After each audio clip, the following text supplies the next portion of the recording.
Ito naman mga kabrigada, sugatan po ang 3 supporters ng tumatakbong mayor sa bayan ng Tabango, Leyte matapos tambangan. 5 naman at iba pang kasamahan ang arestado.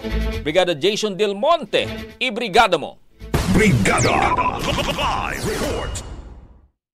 Sugatan ng 3 sa 8 mga supporters ng isang kandidatong pagka-alkalde sa bayan ng Tabango, Leyte matapos sa tambangan ng armadong grupong sinasakyan nilang van sa barangay Manlawaan, banda alas 5:45 ng gabi kagabi.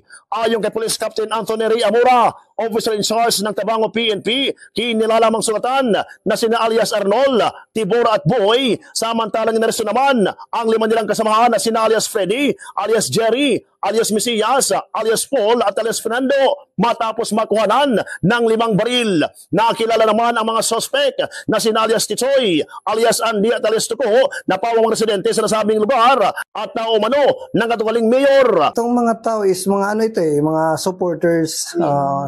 Yung victims is a supporter from our incumbent mayors, while itong mga suspect naman are the supporters of the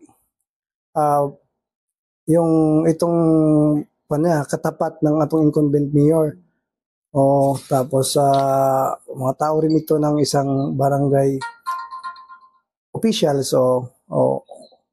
Isang official din doon sa barangay Manlawaan. Batay sa buwan ng investigasyon, ang mga biktima ay sakay ng isang van mula barangay Himarco patungong bayan ng Tabango, kung saan pagdating sa barangay Manlawaan, sila ay pinaputukan ng mga sospek na umano'y nakabang sa gilid ng kalsada. Sa ngayon, patuloy pa rin ang hot pursuit operation ng mga otoridad para maaresto ang naturang mga sospek.